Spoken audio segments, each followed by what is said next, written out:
Hey, what's good people, man? Platinum bearded dread. Beautiful day, man. So, we're on the year anniversary of the murder of George Floyd. Yeah, it's roughly been a year now since the murder, and it's gone to trial, as we know.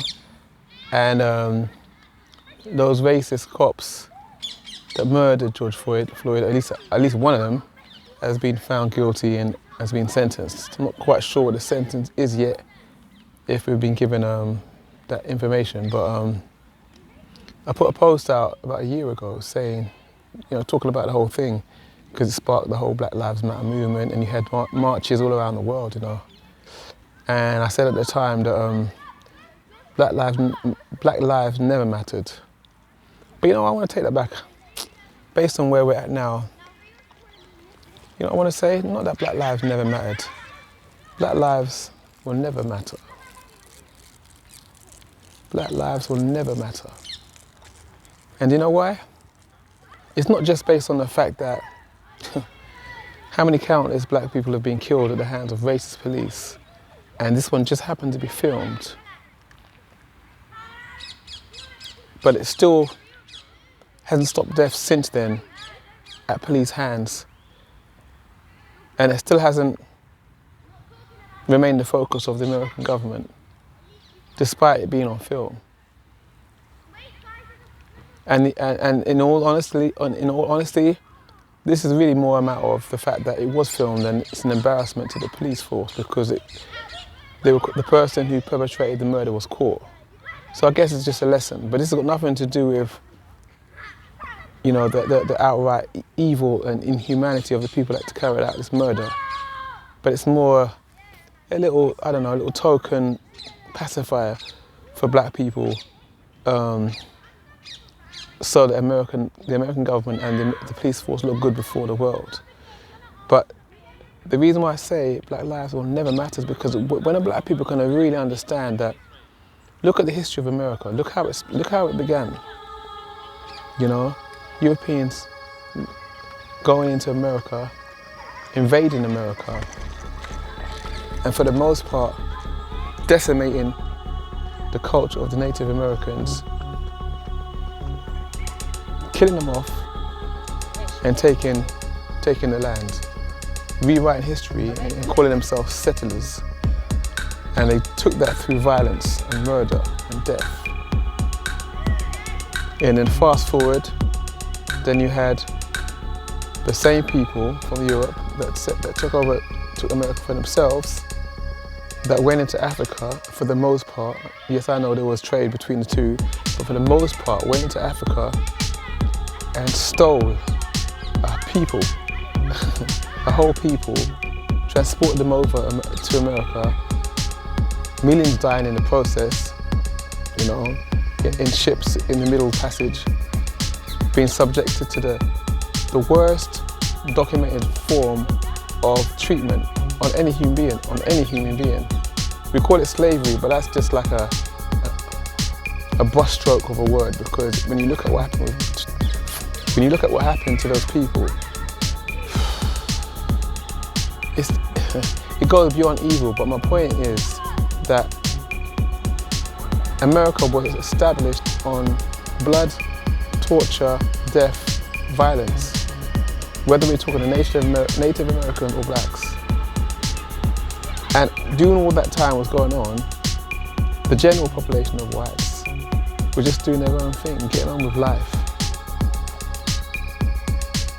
Now, what's changed today? Yeah, there are many white people that are horrified about what's happening to black people at the hands of police. But ultimately, we already know that the American government will always be racist, because to uphold what they're doing, they're not going to put you in place unless you're going to uphold that which benefits America and those who want to basically have a forefront in ruling the world. So you can't be a benevolent president, no such thing, or as a righteous president. That's not going to happen. But for the most part, the majority of white America are just getting on with their own thing. Even with all these marches that you saw as a result of Black Lives Matter around the world, that was only because those who run the media, we know who runs the media, allowed us to be privy to all of that. Yeah, it was on people's phones and stuff, but ultimately, it was the media, mainstream media, that connected all the dots together and allowed us to see it. So they had their own agenda for people to be marching all over the world. That's got nothing to do with trying to right a wrong. So what I'm saying is, when are we going to see that, really understand that this country America's built on violence, man. And all of a sudden, that violence is continuing, and all of a sudden, we're expecting and hoping that the American government and white America as a whole are going to change. That's madness, man. That's crazy based on its actual history. And ultimately, why should white America change? You know, they've got their own things to worry about. And if I'm going to be frank with you, for the most part, it's not even in them to change.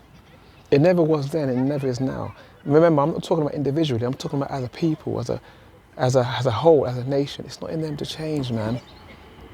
And the quicker we really understand that, the better, because then we can focus on the real question, which is the reason why Black lives will never matter. It's because it don't matter to us. You know? At the end of the day, it's a painful reality, but black people are considered less than animals. And you know why? Because we're too busy killing ourselves, man. I used to work in a lot of youth centres around the country, and I won't mention the place, but this area was notorious for shootings and killings. And many times there was, it was on the news around the vicinity where we lived. There was always a stabbing of some sort. Ultimately, it came right into our premises, and a 17-year-old was shot right on site. I was the first one there with a colleague. Ran up to see. We was told that someone had been shot. I thought the young person was joking. Ran up there to find him rolling around on his stomach from the gunshot wound. And you had 3 young men around him just looking. So I said to them, "What happened, man? What happened, man? What happened?" And none of them wanted to talk or snitch, quote unquote, as they say. Whether that's fear or whether that's been put in a place where they're a target, I don't know. But all I know is that we did it. Our youngsters did it, man. And if that's going on every day in America, in the UK, all over everywhere, where we're just gunning down our own people to the degree now where parents are afraid for their own children to be out and about, then what the hell do we expect from white people, from the mainstream of the country, whether that be UK or America? How can we expect them to even respect us if we don't respect ourselves to the degree that we're just shooting and killing our own people, man? Now, don't get me wrong, yeah. This structure was already put in by design before all this began. Like, for instance, if you go back to Africa, we had our own tribal, conflict, but never to the degree where we're wiping our own people out, genocidal, from our own people.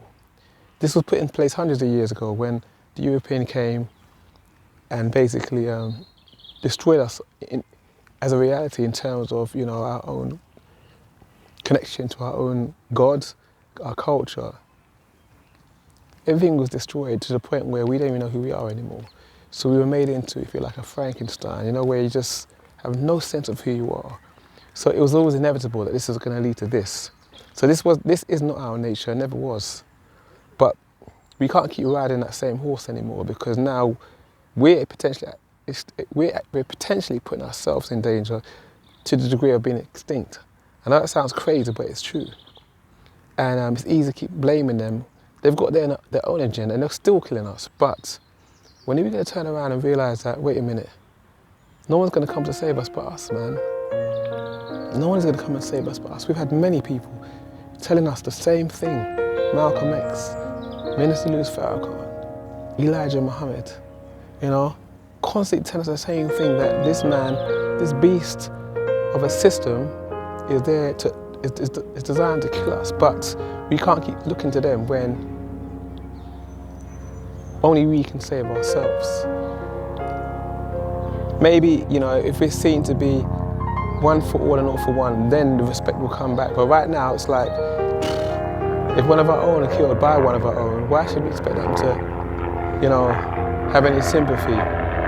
That's not excusing what they're doing or what they've done, but ultimately, it's got to start from home, man. So, I say that black lives will never matter. I say black lives will never matter until it matters to us. Until we start coming home, closing the door, fixing our own house. Don't let no one in the house, man. Strengthen our borders so at least we may gain some sort of respect, Because right now there's a million and one things to worry about in this world, and we can't expect others outside of our nation to worry about us when they're busy trying to live. And ultimately, you can't even completely blame them because they've been living this for generations. When you grow up in a system where everything that is white is supreme and is greater, is better, you don't even know the difference, man. It's like, a fish growing up in dirty water. That's all it knows, Sure. Anyway, man, I'm gonna leave it at that, man. And I don't know, this time next year, let's see where we're at. I don't really have much faith in it at the moment, and I hope it's not going to take worse for us to really come together. Elijah Muhammad, he said something. He said to me something very powerful. He said that our unity is more powerful than an atomic bomb, and I think that's the one thing that will solve our problem. And this isn't about hating other races, but this is for us to come together and realise that until we unite, where it's one for all and all for one, we're going to be picked off, and we wonder why no one else has come to save us when we were always chosen to be the one ourselves, to save ourselves. It was no one else's job. But I'm going on too long, man. So anyway, R.I.P. George Floyd. Next chapter, man. Platinum bearded dread. Yeah, man.